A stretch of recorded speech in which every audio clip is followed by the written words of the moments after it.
All right. Our next presenter is we have a lightning talk by Avi Bar-Zeev, founder of the XR Guild. Avi has been working for decades in the XR industry. He is a world expert on eye tracking, and we are very lucky to have him here today. So thank you for being here. There's my slides. Thanks for inviting me. It's been a pleasure so far to listen to everybody and really important conversations we're having. I have been interested in this stuff for a long time. I can think back to when I was maybe 6 or 7 years old. I learned my first magic trick. The magic trick was really simple. I'll do it right now for you. It's just a thought experiment. So pick a number from 1 to 4. Don't say it out loud, just pick it. And the trick was, everybody picks 3. Why does everybody pick 3? And if you actually dig into this, the answer is because I said 1, 2, and 4 in my question. So subconsciously, I forced you, for those who didn't know the trick, to pick the one I didn't say. And that's really relevant to what we're going to talk about here, because a lot of the techniques and technologies we're talking about will understand psychology well enough and the way our brains work that they can predict what we're going to do, and in some cases manipulate or force us to do the thing, whether we knew it or not. So in particular, we're going to talk about eye tracking today and why the eyes are special. So what we have to start with is the notion of human visual perception. And none of you probably came here thinking, no, today I'm going to learn about human visual perception. But here we are. You have to understand this a little bit to be able to appreciate why we can be manipulated. And that's really what is the end result of this. So here's the apocryphal elephant that we need to understand. You know about the blind man and the elephant. The thing is, we never really see the whole elephant. So here's a cross-section of a human eye. You don't need to know all the parts of the eye, but what matters is that even though we can see maybe 180 degrees from each eye, maybe even more, if you put both eyes together, we can see really far. I can pretty much see my hands behind me. That's over 180 degrees. We don't see it all clearly. We don't see it with the same clarity that we think we do, and our brains are tricking us all the time into thinking that we see a cohesive world. It turns out only the fovea, which is the center section here, which is maybe 5 or so degrees, maybe 10 degrees, it kind of drops off, depending on how you define it. Only the fovea sees high enough resolution to read anything. The rest of our vision is called the peripheral vision, and we see shapes, we see blobs, we don't even see that much color, but we're sensitive to things like motion. We're sensitive to things like horizon lines. And so as our eyes, as we want to understand the scene that we're looking at, the world around us, our eyes need to move. If your eyes could not move, and if you do a psychological experiment where you fixate on a dot and don't move your eyes, all sorts of weird things start to happen. There's a great video online of a montage of all sorts of considered beautiful people, Hollywood actors and whatever, but if you stare at a dot between 2 sets of photos and don't look directly at their faces start to become grotesque. Really like gargoyles, practically. You should look this up on Google if you want to try it. Works for everybody. And it's because it's our memory of those faces that is changing over time. Our memory is decaying because our eyes need to dart over there to see them, and because we're fixating on the dot, you can't. So anyway, the fovea is super important, and it's the reason why eye tracking matters. It's because our eyes have to move to refresh, and they're going to look at what's most important. They can be drawn, they can be attracted. So this example of here we are, our fovea is moving up and down, we're seeing different parts of the elephant, and our brain is putting together the picture of the elephant that we think we see, as if it were seen all at once. That's the most important thing to understand, and it relates to how easily we can be tricked. The periphery is good at a few things. We can easily recognize horizon lines in the periphery. We can even recognize eyes looking at us. So if somebody's staring at you from the periphery, we kind of know when that happens, right? We don't need high resolution for that because we've evolved because of the lion in the grass, that might be jumping out to get us. We're good at detecting that. All right, so now let's get high tech. So here's your eyes again, and here's a scene. I'm going to depict this for AR. This is true for VR if these things are virtual. So if we stick a pair of glasses in front of us, VR goggles or AR glasses, there's a bunch of sensors that are important to think about. One is the eye tracking sensors, which are mostly today cameras. They could be other technologies as well. There's some ranging sensors also that are not strictly cameras, but let's just stick with cameras. They're looking at our eyes, taking pictures all the time, tracking our eyes, to really make this useful in terms of manipulating people, you don't want to just know about the eyes, you want to know about the world. So you also want to have scene understanding, scene-facing cameras. So if you can think about a pair of glasses that have cameras facing forward, facing back, that's enough to start to know everything. Again, works in AR for the real world and VR for virtual objects. So there are plenty of really important benefits to eye tracking. I'm never going to argue we should not have eye tracking. Eye tracking is, I've been pushing for this. I pushed for eye tracking in the first HoloLens back in 2010, and it didn't make the cut for the first product, but it got in HoloLens too. There's all sorts of really cool things that you're going to want from this. The simplest of all these is avatar eyes. So as we're in a virtual world and we're depicting ourselves as avatars, we want those eyes to move the way our eyes move, so we get some semblance of what folks have been talking about in terms of the social dynamics, the social cues. The eyes are an important part of that. Of course, the rest of the body is important too, but the eyes are especially important in knowing if people are paying attention to us. Do they care about us? Are they ignoring us? It's really important. But there's all sorts of other reasons. My main motivation for eye tracking back then, because the HoloLens was a AR device, we didn't have to use avatars of people, was more about creating a whole new type of Windows, a whole new operating system that was more about your intention. What are you thinking about? What are you looking at as a way to figure out how to help you get your task done? So there's many, many good reasons. And of course, relevant to the legal aspects of it is the fact that eye tracking data has already been used to detect things like autism, MS, Alzheimer's, ALS, schizophrenia, and used effectively. So it kind of start thinking this is health data. This is maybe that's a hint. It's how we should be protecting it, just like these other things, because it falls naturally out of the collection of that data. So those are the benefits. Here is a commercial, but it shows how eye tracking has been used traditionally. So this is a marketing study of a commercial for something, I think salad. You can see the green is where somebody looks, the yellow, and as it gets brighter, the red is where everybody looks. So you can kind of tell that hundreds of people watching the same video tend to look at the same things over time, okay? And by the way, there's the last video I have, if we get to it, has audio, so somebody could fix it. That didn't matter too much for this one, but just make sure there's audio later. So here it is using marketing studies again. So it's been used very effectively by people who have consented. They've opted in, they've given their informed consent to be part of this marketing study. Here is a close-up of an eye moving, and this is another important quality of eye tracking. Look how quickly the eye moves. It is scanning around to repaint this environment. These are called saccades, these very fast motions. There are other kinds of motions, there's slow motions, all sorts of motions. But when your eye moves quickly, what's going on is that you are blind. And you may not believe me, but I'm going to show you a video in a second that proves that you are blind, and not only when your eyes are closed, like when you blink, that we're all aware of, right? My eyes are closed, okay, I can't see. But when your eyes dart around, you can't see. You really are blind, but your brain pretends you're not. It's been used effectively for this thing called redirected walking in VR, this is just a very, very short clip I'm showing of it. But just imagine you have a constrained size room, and you want to let people feel like they're walking in a straight line for a mile. What we do is, and I didn't do this work, but NVIDIA and other companies have done interesting work on this, is when people blink or when we distract them or whatever, we change the world. We will rotate the world maybe 5 degrees. And by doing so, they think they're walking in a straight line, but we get them to walk in a circle. So all these are patterns of people walking in the room. They think they can walk forever. This is the answer to how come people got in the holodeck in Star Trek and they could just keep walking. Well, the holodeck moved. That's what had to happen to make that possible. Things had to rotate. All right, so here's the place thing that shows you about change blindness. I'm going to show you a video that I scraped off the internet. This one has some volume too. Is it? All right, I'll narrate it.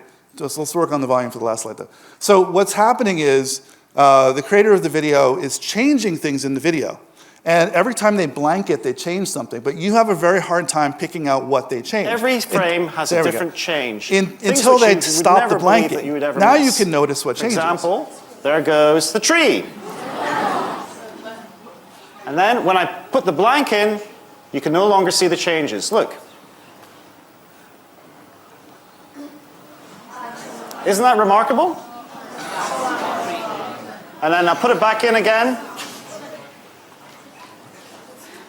There they go. All right, this is really important. I've seen videos from popular TV shows where an interviewer will be talking to somebody on the street. Some helper will come by with a prop and block the line of sight to the person. Then they swap the interviewer for someone else. So it's a completely different person continuing to ask for directions or whatever they said. And the person being interviewed doesn't even know that the person they were talking to is different from a minute ago because it was blanked, because you lost the context of that thing. So here are the takeaways, and I've intentionally blurred this slide. I know it's hard to read, but I'm going to unblur a little bit at a time just to demonstrate exactly how this works. So our brains are continually reconstructing the environment around us. The red circle is approximately the size of your fovea. So as you read, you're not even seeing the whole page. You're just seeing one or maybe a couple of words at a time, right? This helps explain dyslexia and other issues too. It's because you're not seeing everything at once. So we're frequently blind, many, many times, and it can be induced. We can be distracted. Our eyes can be easily distracted. So here's sparkles. We're going to pull our attention down to the next section of the slide. That's what redirected walking used that quite a lot. And if we allow this information to leave our devices, which is what I'll argue against, then we can be de-identified. It's very identifying information, and it forms a robust model of our individual personality, and many things that we've talked about that can be used against us. I'm going to try to get to as many of those as I can. In the dark side, the security is the very first thing I'll get to, but the emotion mapping, non-consensual experimentation, it's not like non-consensual experimentation's ever happened before. So it is something we know we have to be careful about. These are some of the things that are unique about your eyes, to be able to re-identify you. So the bottom line here is, as soon as you've given out this information, you can never be anonymous again. It's just not, anonymity is not enough to protect the data. That's just been the standard for a lot of scientific studies. It's just not enough. The outside of the eye, the inside of the eye, all these things can give you away very easily and re-identify you. So these are some of the types of, Kent's slide is way more comprehensive than what I have here, but these are some of the types that things that we can look at and the types of things that we can get from eye tracking data. Emotional responses. I've noted which ones are involuntary versus voluntary. The involuntary ones are much more reliable because people can't trick them. The voluntary ones, if you're a good enough actor, you can feign the emotion. So I don't trust the emotional recognition ones too much. But the involuntary ones are incredibly important. You can't control your pupil dilation. It's normally a function of brightness, and if I had more time, I could talk about that one too. So here we go. The advertisers are salivating over this, right? Because the old adage, money is lost. Now the problem is now they know which half is wasted because they have the data and they'll have it from everybody.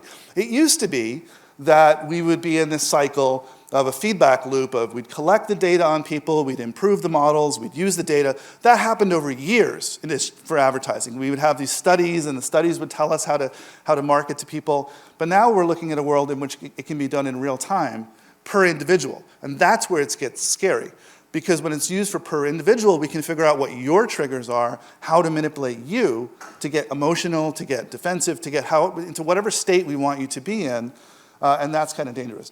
So here I'm mocking up a little bit of what we might see in the future, where if we're trying to figure out what kind of car you want, you might imagine a system constantly changing a virtual car in your field of view. Now don't imagine that you would see it change, because we would wait until you blink to change it.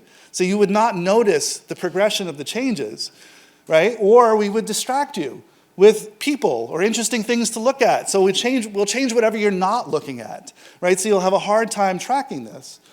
We'll even know who your friends are because they've been digitized. So we'll run through images they don't have to be exactly your friends, they just have to look like your friends because it just invokes the idea of your friends. And of course, your love interest, if we were to go take your love interest and your friend and put them in the car together, we've created a very powerful psychodrama that's going to want you to be jealous and want this car. You can imagine how this is going to be used.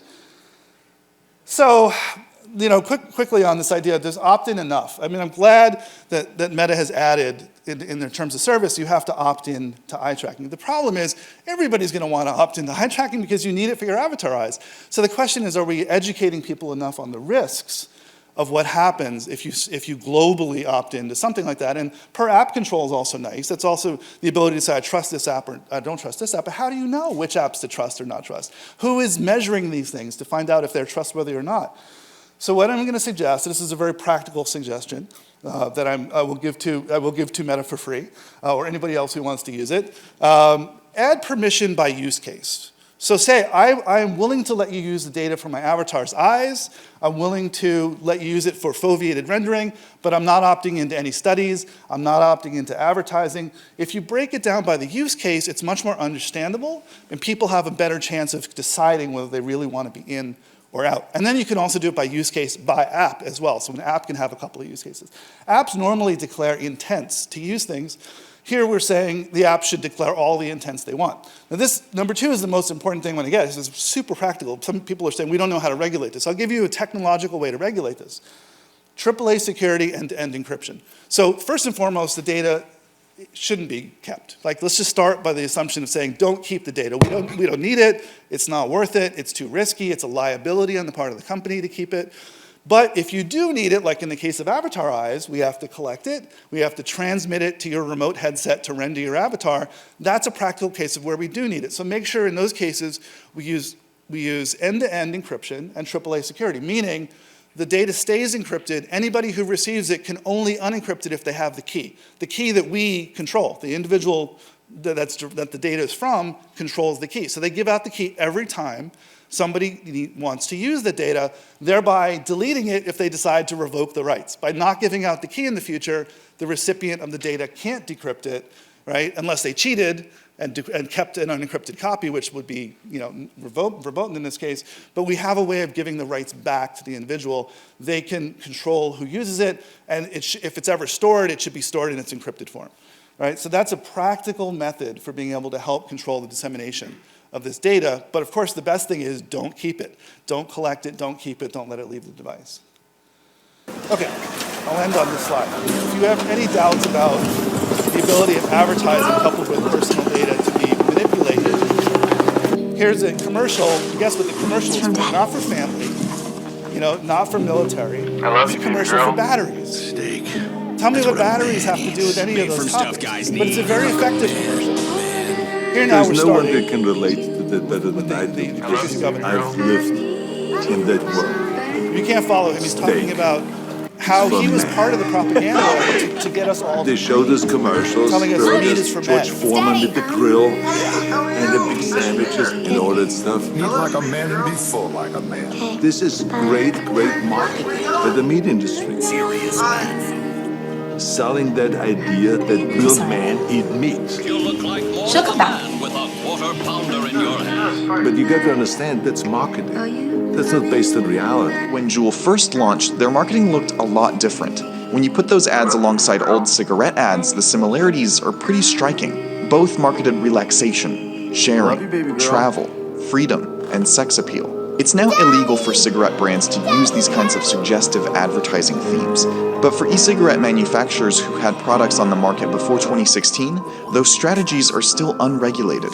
That's why a brand like Candy Pens can be promoted in DJ Khaled music videos, just like tobacco corporations used to pay stars to smoke their cigarettes on. All right, I'll stop there. I'm not arguing for regulation of advertising. If anything, I'm arguing for a separation of advertising from our personal data, because we see how powerful it is and we see how well we can be manipulated when these things are combined. All right, I think I'm over time, so I'll stop there.